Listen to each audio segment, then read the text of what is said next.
नमस्कार दोस्तों, आज की तारीख है 6 मार्च 2025 और हम आपके लिए लाए हैं हिमाचल प्रदेश के ताज़ा समाचार। लेकिन पहले एक सवाल, आप हिमाचल के किस खूबसूरत कोने से ये खबरें सुन रहे हैं? नीचे कमेंट करके जरूर बताएं।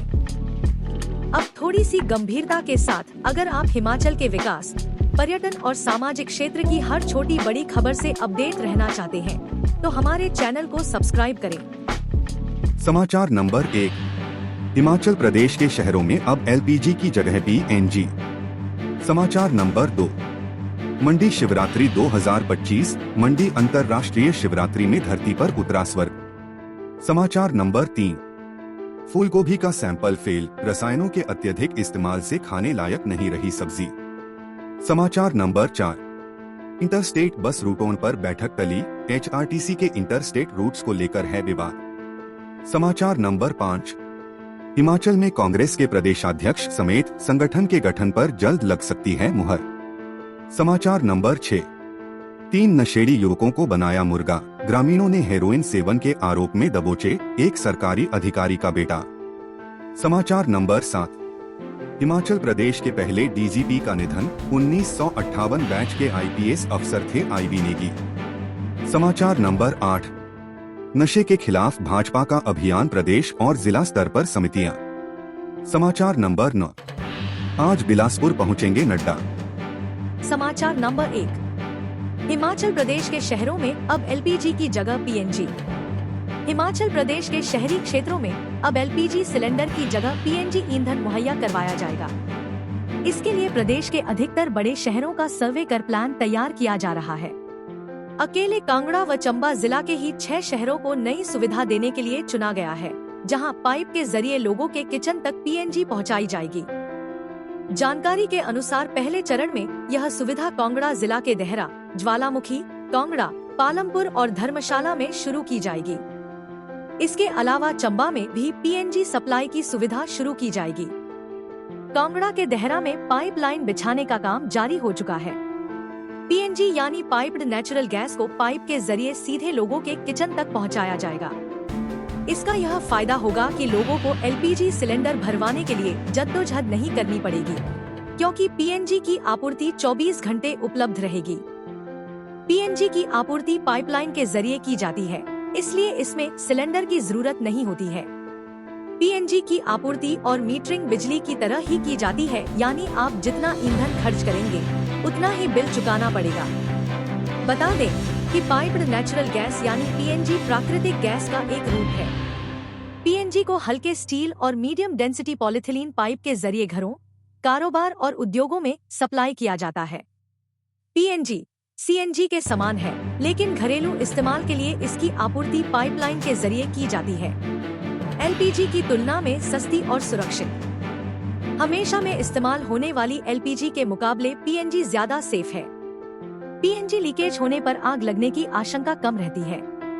इसके अलावा पीएनजी एलपीजी के मुकाबले सस्ती भी मिलेगी, क्योंकि इससे ट्रांसपोर्टेशन का कोई खर्च वहन नहीं करना पड़ेगा। देहरा में जल्द शुरू हो जाएगी सुविधा। खाद्य एवं आपूर्ति विभाग के कांगड़ा व चंबा के नियंत्रक पुरुषोत्तम सिंह का कहना है कि कांगड़ा चंबा में पीएनजी की सुविधा दी जाएगी। कांगड़ा के देहरा में पाइपलाइन बिछाने का काम शुरू हो चुका है। पाइप डलते ही कनेक्शन लगा दिए जाएंगे। ज्वालामुखी, कांगड़ा, पालमपुर और धर्मशाला तथा चंबा में भी जल्द पाइपलाइन के जरिए सुविधा मुहैया करवाई जाएगी।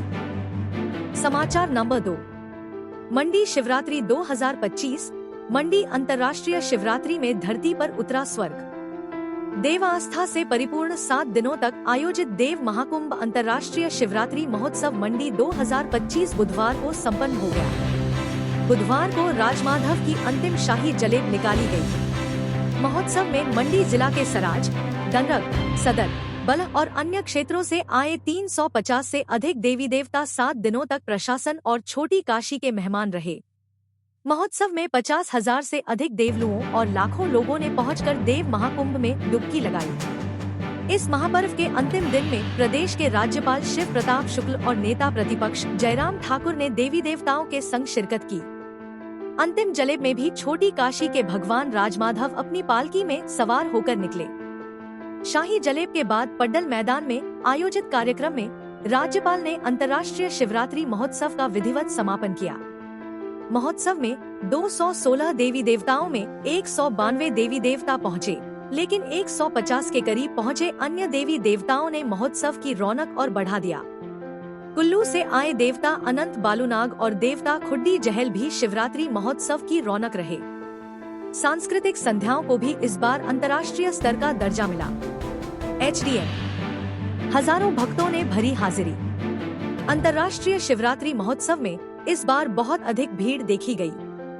दूसरी शाही जलेब में उमड़ी भीड़ ने पहली शाही जलेब के भी रिकॉर्ड तोड़ दिए, तो बुधवार को आयोजित अंतिम शाही जलेब में पिछले कई वर्षों के मुकाबले हजारों लोग देवी देवताओं के दर्शनों को घूमने उपायुक्त कार्यालय से लेकर पड्डल मैदान में हजारों लोग शाही जलेब के गवाह बने। ये रहे उपस्थित। इस अवसर पर पूर्व मुख्यमंत्री एवं नेता प्रतिपक्ष जयराम ठाकुर, विधायक चंद्रशेखर, इंद्र सिंह, पूर्ण ठाकुर, दलीप ठाकुर, दीप राज, APMC के अध्यक्ष संजीव गुलेरिया, जिला परिषद के अध्यक्ष पाल वर्मा, मंडी नगर निगम के महापौर वीरेंद्र भट्ट, राज्यपाल के सचिव CP वर्मा, पुलिस अधीक्षक साक्षी वर्मा तथा अन्य गणमान्य भी उपस्थित थे।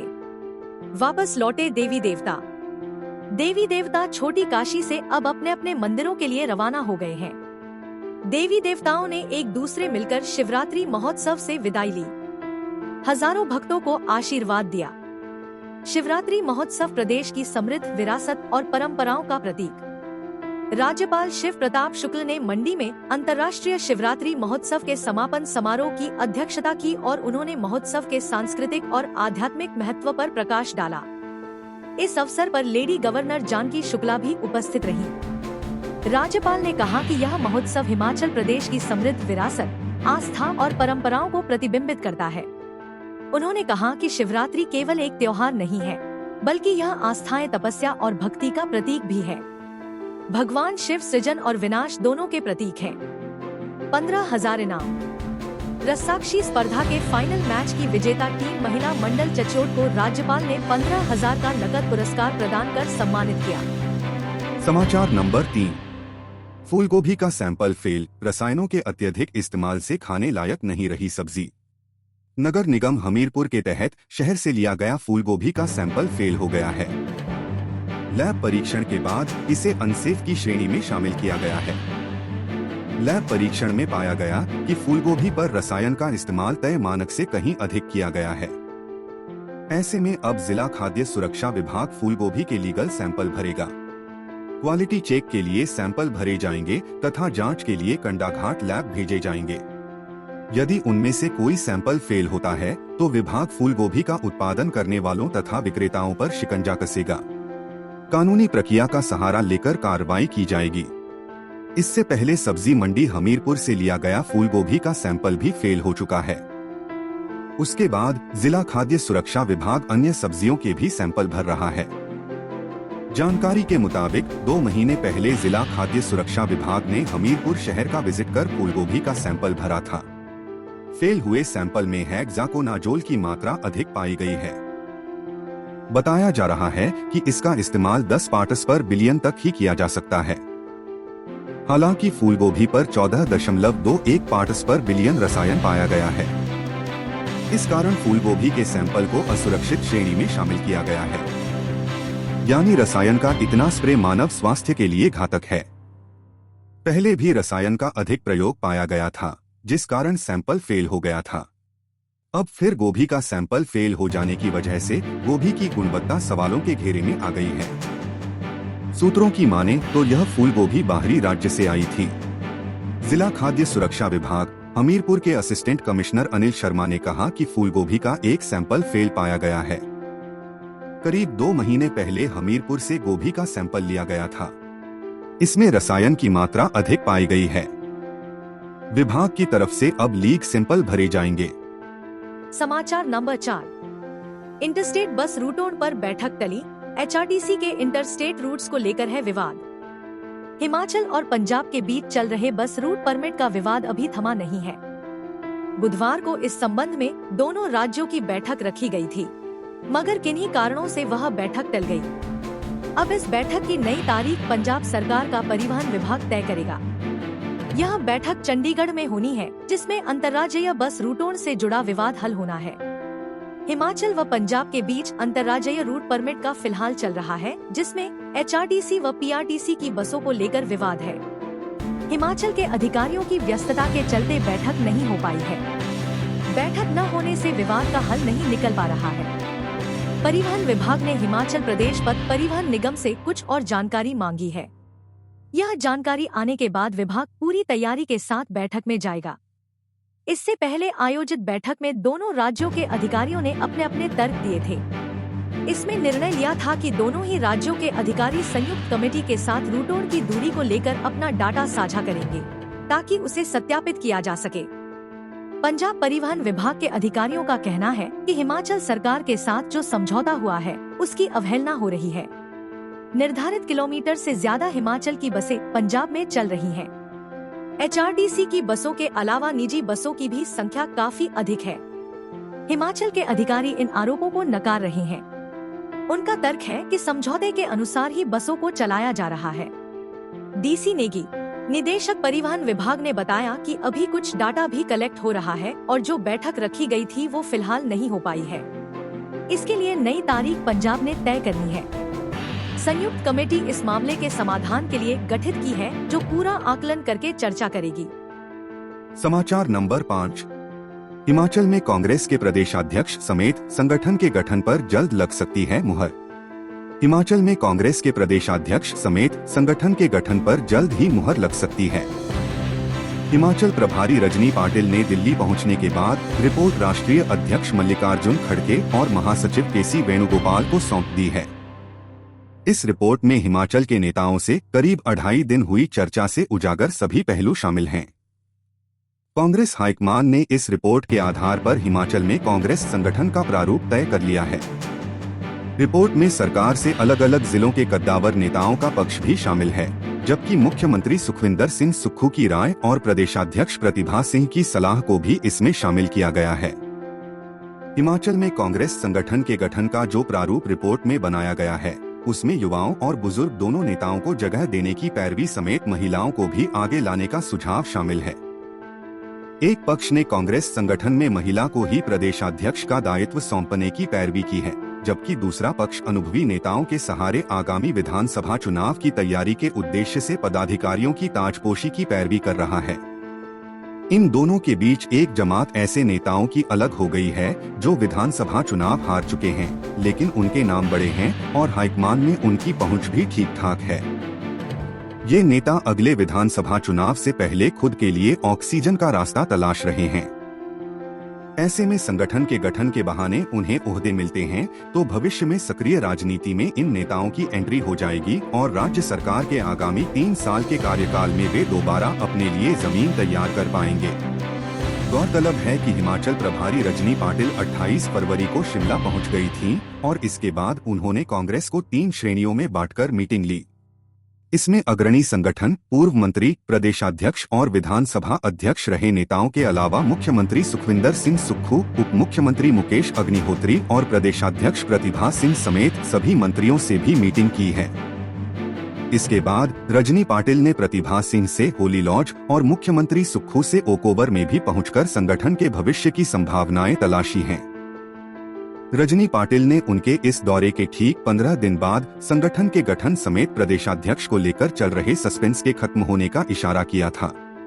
अब रिपोर्ट दिल्ली पहुंच चुकी है और इस रिपोर्ट के आधार पर कांग्रेस हाईकमान आगामी दिनों में कांग्रेस प्रदेशाध्यक्ष का फैसला कर सकती है।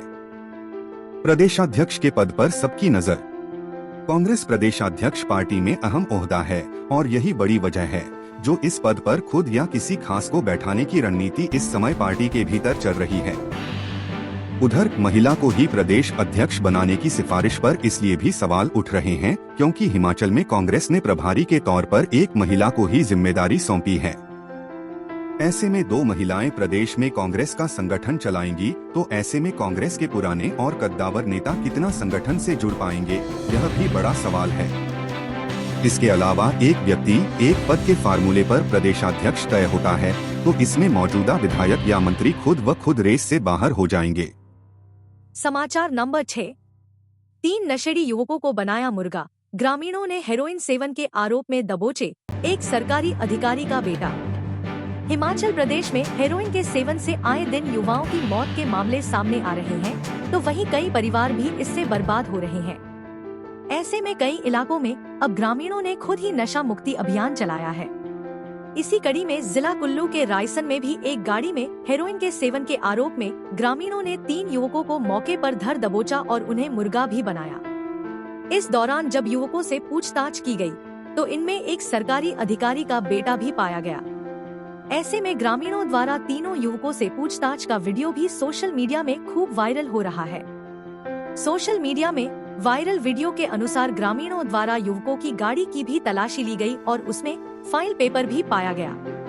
तीनों युवक नशे में भी नजर आ रहे हैं। ग्रामीणों द्वारा तीनों युवकों को मुर्गा भी बनाया गया और उनसे पूछताछ भी की गई। ग्रामीणों ने उनसे हेरोइन के सेवन के बारे में भी जानकारी ली और युवकों ने ग्रामीणों को बताया कि पतली कुहल में भी हेरोइन का कारोबार हो रहा है। सोशल मीडिया में वायरल वीडियो पर ग्रामीणों द्वारा कई कमेंट भी किए जा रहे हैं। ऐसे में यह वीडियो सोशल मीडिया में खूब वायरल हो रहा है। गौर रहे कि जिला भर में नशे करने वाले युवकों के खिलाफ और नशा बेचने वालों के खिलाफ आगे आए हैं, जहां पर कई पंचायतों ने कई कड़े फैसले भी नशे के कारोबार करने वाले को लेकर लिए हैं। पूरे समाज को चिट्टे से बचाने के लिए जिला कुल्लू के लोग आगे आने लगे हैं, ताकि नई पीढ़ी को इस चिट्टे जैसे खतरनाक नशे से बचाया जा सके। बिलासपुर में 3 युवकों से चिट्टा बरामद। बिलासपुर शहरी पुलिस चौकी की टीम ने गश्त के दौरान दियारा सेक्टर स्थित रामलीला मैदान में 3 युवकों से 0.44 ग्राम चिट्टा बरामद किया। टीम गत मंगलवार शहर में गश्त कर रही थी। जब टीम दियारा सेक्टर में पहुंची, तो पुलिस को रामलीला मैदान की दीवार के पास 3 युवक संदिग्ध परिस्थितियों में दिखे। पुलिस ने जब उनकी शक के आधार पर तलाशी ली, तो उनसे यह चिट्टा बरामद किया। आरोपियों की पहचान अभय कुमार 25 निवासी धराड़सानी झंडूता, विशाल ठाकुर 28 निवासी बंदला व गौरव 19 निवासी चंगर पलासी सदर के रूप में हुई है। पुलिस प्रवक्ता व डीएसपी मुख्यालय मदन धीमान ने मामले की पुष्टि की है। समाचार नंबर 7। हिमाचल प्रदेश के पहले डीजीपी का निधन। 1958 बैच के आईपीएस अफसर थे आईबी नेगी। हिमाचल प्रदेश पुलिस के प्रथम पुलिस महानिदेशक आईबी नेगी सेवानिवृत्त के निधन पर हिमाचल प्रदेश पुलिस ने शोक व्यक्त किया है। आईबी नेगी का जन्म 31 अक्टूबर 1932 को किन्नौर जिला के सांदला गांव में हुआ था। वह 1958 बैच के आईपीएस अधिकारी थे और उत्तर प्रदेश कैडर से संबंध रखते थे। अपने लंबे और गौरवपूर्ण करियर में उन्होंने कई महत्वपूर्ण पदों पर कार्य किया।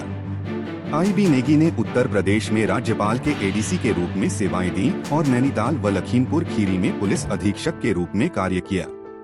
वे लखनऊ में एसपी सीआईडी उत्तर प्रदेश के पद पर भी रहे। उन्होंने अर्धसैनिक बलों में विभिन्न महत्वपूर्ण पदों पर कार्य किया, जिसमें आईटीबीपी और एसएसबी में उत्तर पूर्व सीमांत क्षेत्र और अरुणाचल प्रदेश में तैनाती शामिल थी। 1978 में दिल्ली पुलिस आयुक्तालय की स्थापना में प्रमुख भूमिका निभाई। इसके अलावा वे सीआरपीएफ अकादमी माउंट आबू में उपनिदेशक तथा एसएसबी शिमला में निदेशक के रूप में कार्यरत रहे। यहीं से उन्हें 1986 में हिमाचल प्रदेश पुलिस का नेतृत्व करने के लिए नियुक्त किया गया। वे 1990 में अपनी सेवानिवृत्ति तक पुलिस महानिदेशक के रूप में कार्यरत रहे और हिमाचल प्रदेश पुलिस के प्रथम डीजीपी बनने का गौरव प्राप्त किया। पुलिस में बहुमूल्य सेवाएं। मुख्यमंत्री सुखविंदर सिंह सुक्खू ने बुधवार को प्रदेश के पहले पुलिस महानिदेशक आईबी नेगी के निधन पर शोक व्यक्त किया है। किन्नौर जिला से संबंधित आईबी नेगी का शिमला में निधन हुआ। वह 93 वर्ष के थे। मुख्यमंत्री ने कहा कि आईबी नेगी ने पुलिस में विभिन्न पदों पर बहुमूल्य सेवाएं प्रदान की। वहीं राजस्व मंत्री जगत सिंह नेगी ने आईबी नेगी के निधन पर शोक व्यक्त किया। समाचार नंबर 8। नशे के खिलाफ भाजपा का अभियान प्रदेश और जिला स्तर पर समितियां। भारतीय जनता पार्टी के वरिष्ठ नेताओं की एक वर्चुअल बैठक गत मंगलवार देर रात प्रदेश अध्यक्ष डा राजीव बिंदल की अध्यक्षता में हुई, जिसमें नो टू ड्रग्स चिट्टे के प्रति समाज में जागृति फैलाने हेतु प्रदेश और जिला स्तर पर एक टीम का गठन किया गया। इसमें प्रदेश महामंत्री त्रिलोक कपूर को संयोजक, प्रदेश उपाध्यक्ष संजीव कटवाल को सह संयोजक बनाया गया है। इसी प्रकार चारों संसदीय क्षेत्रों में संयोजकों की नियुक्तियां की गई है। जिसमें सांसद डा राजीव भारद्वाज को कांगड़ा संसदीय क्षेत्र, प्रदेश उपाध्यक्षा रश्मिधर सूद शिमला संसदीय क्षेत्र, प्रदेश उपाध्यक्ष पायल वैद्य मंडी संसदीय क्षेत्र तथा प्रदेश प्रवक्ता महेंद्र धर्माणी को हमीरपुर संसदीय क्षेत्र का संयोजक बनाया गया है। डा बिंदल ने बताया कि जिला स्तर पर भी संयोजकों की नियुक्तियां की गई है, जिसमें व्यापार प्राकेष्ठ के प्रदेश संयोजक गोविंद ठाकुर को मंडी, प्रदेश कार्य समिति सदस्य राहुल सोलंकी कुल्लू, पूर्व प्रदेश अध्यक्ष अनुसूचित जाति मोर्चा नितेन कुमार सुंदरनगर, प्रदेश सचिव मनीष चौहान सिरमौर, पूर्व मंडल महामंत्री सोलन अभिषेक ठाकुर सोलन, पूर्व डिप्टी मेयर शिमला राकेश शर्मा शिमला, प्रदेश उपाध्यक्ष युवा मोर्चा सुशील करशोली महासू, देव समाज प्रकोष्ठ के प्रदेश सह संयोजक अभिषेक पाधा देहरा, पूर्व जिलाध्यक्ष किसान मोर्चा धर्मेंद्र राणा ऊना, पूर्व जिला संयोजक सैनिक प्रकोष्ठ कमलेश परमार हमीरपुर, प्रदेश कार्य समिति सदस्य नवीन शर्मा बिलासपुर, प्रदेश कार्य समिति सदस्य जय सिंह चंबा, जिला मीडिया प्रभारी अतुल सूदन नूरपुर, प्रदेश कार्य समिति सदस्य वीरेंद्र चौधरी कांगड़ा, कानून प्रकोष्ठ के प्रदेश सह संयोजक अरविंद शर्मा को जिला पालमपुर का संयोजक बनाया गया है। चिकित्सीय परामर्श एवं तकनीकी जानकारी की दृष्टि से प्रदेश व जिले में चिकित्सकों की टीम का गठन किया गया है, जिसमें डा अशोक शर्मा, डा दलजीत बनियाल, डा जीवानंद, डा सुरेंद्र परमार, डा सुभाष राणा, डा राजकुमार चौधरी, डा सतीश शर्मा, डा नरेंद्र मोदगिल, डा सुदर्शन शर्मा, डा जगदीश शर्मा, डा हर्ष मल्होत्रा, डा रोहित ठाकुर, डा दिवाकर शर्मा प्रदेश स्तर पर नियुक्त किए गए हैं और डा सतीश शर्मा को चंबा संयोजक, डा अनूप शर्मा सह संयोजक, डा ब्यास देव नूरपुर संयोजक, डा राजेंद्र कालिया सह संयोजक व डा विपिन महान को सदस्य बनाया गया है। डा राकेश डोगरा को कांगड़ा का संयोजक, डा सुनील महाजन सह संयोजक, डा भगतराम शर्मा व डा भुवनेश कुमार को सदस्य, डा कुलदीप बरवाल को पालपमुर संयोजक, डा कुलदीप मिश्रा सह संयोजक व डा कुलदीप भारद्वाज सदस्य, डा सोमदत्त शर्मा हमीरपुर संयोजक, पंकज राणा सह संयोजक, डा रमेश शर्मा, डा रविंद्र वर्मा, डा प्रताप डोगरा, डा सुनील शर्मा, डा आशीष शर्मा को सदस्य, डा कर्मवीर पराशर को ऊना का संयोजक, डा विपुल शर्मा को सह संयोजक, डा दलीप भारद्वाज, डा नरेंद्र शर्मा, डा पवन कालिया, डा राजीव वात्स्यान को सदस्य, डा प्रेम शर्मा बिलासपुर संयोजक, डा राजेंद्र चंदेल सह संयोजक, डा गोपाल भारद्वाज सदस्य, डा योगेश रैना देहरा संयोजक, डा अरविंद खट्टा सह संयोजक, डा भारती सनौरिया, डा विजय गौतम सदस्य, डा बालमुकुंद शर्मा सोलन संयोजक, डा लोकेश ममगोई सह संयोजक, डा मान सिंह, डा दिनेश गुप्ता, डा राममूर्ति शर्मा सदस्य, डा अशोक शर्मा को शिमला संयोजक, डा राकेश शर्मा सह संयोजक, डा कर्मजीत कुमार शर्मा, डा मनोज शर्मा सदस्य, डा अशोक चौधरी सिरमौर संयोजक, डा अशोक गौतम सह संयोजक, डा महिमा नंद सदस्य, डा राजेंद्र देव महासू संयोजक, डा सुरेंद्र झाका सदस्य, डा पवन शर्मा सुंदरनगर संयोजक, डा अनिल सह संयोजक, डा खेमता सदस्य, डा दविंद्र ठाकुर मंडी संयोजक, डा सुनील पठानिया सह संयोजक, डा ओम सदस्य, डा पुष्पराज शर्मा कुल्लू संयोजक, डा रमित महाजन सह संयोजक, डा जगदीश शर्मा, डा बलदेव अवस्थी सदस्य, डा देवी सिंह लाहुल स्पीति संयोजक, उमा दोरजे को जिला किन्नौर का संयोजक बनाया गया है। डा बिंदल ने कहा कि अति शीघ्र मंडल स्तर की टीम के साथ एक दिवसीय कार्यशाला आयोजित करके इस कार्य को शुरू किया जाएगा। समाचार नंबर 9। आज बिलासपुर पहुंचेंगे नड्डा। दिल्ली चुनाव में रिकॉर्ड जीत के साथ 27 साल का सियासी सूखा खत्म करने के बाद भाजपा के राष्ट्रीय अध्यक्ष एवं केंद्रीय स्वास्थ्य मंत्री जेपी नड्डा को गृह जिला बिलासपुर पहुंच रहे हैं। गुरुवार को शहर के रौड़ा सेक्टर स्थित भाषा एवं संस्कृति विभाग के सभागार में आयोजित किए जा रहे भव्य नागरिक अभिनंदन समारोह में भाजपा नड्डा का गर्मजोशी के साथ स्वागत अभिनंदन करेगी। बता दें कि दिल्ली विधानसभा चुनाव में बेहतर प्रदर्शन के पीछे केंद्रीय स्वास्थ्य एवं रसायन उर्वरक मंत्री जेपी नड्डा का रणनीतिक कौशल काम आया। इस चुनाव में 48 सीटों की शानदार जीत मिली है और आम आदमी पार्टी 22 सीटों पर ही सिमट कर रह गई। दिल्ली चुनाव की विजयश्री के साथ नड्डा का राष्ट्रीय अध्यक्ष का कार्यकाल भी खत्म हो चुका है। नए अध्यक्ष की ताजपोशी तक नड्डा ही पद पर बने रहेंगे। अब दिल्ली जीतने के बाद पहली बार गृह जिला आ रहे नड्डा के स्वागत के लिए नागरिक अभिनंदन समारोह का आयोजन किया जा रहा है। बखूबी निभाई जिम्मेदारी। बिलासपुर जिला से ताल्लुक रखने वाले जगत प्रकाश नड्डा को दूसरी बार जून 2024 तक कार्यकाल विस्तार दिया गया है। एबीवीपी के रास्ते भाजपा की सक्रिय राजनीति में प्रवेश करने वाले जेपी नड्डा विश्व की सबसे बड़ी राजनीतिक पार्टी के चीफ बने और उनके कार्यकाल में कई राज्यों में पार्टी का परचम लहराया है। प्रधानमंत्री मोदी के विश्वास पात्रों में से एक जेपी नड्डा को एक बार फिर से राष्ट्रीय अध्यक्ष पद पर जिम्मेदारी सौंपी गई, जिसे उन्होंने बखूबी निभाया। जब तक नए अध्यक्ष की तैनाती नहीं हो जाती तब तक नड्डा ही पार्टी के अध्यक्ष पद पर बने रहेंगे। हम अपने राज्य के विकास में योगदान देने में गर्व महसूस करते हैं और हमें उम्मीद है आने वाले दिनों में हमें और भी अच्छी खबरें मिलेंगी। इन खबरों को अधिक लोगों तक पहुंचने के लिए कृपया हमारा कंटेंट शेयर करें, साथ ही हमारे चैनल को सब्सक्राइब करें और अपडेट के लिए हमें फॉलो करें। अपने विचारों को कमेंट में शेयर करना ना भूलें। आपका सहयोग हमें और भी बेहतर काम करने में मदद करेगा। धन्यवाद।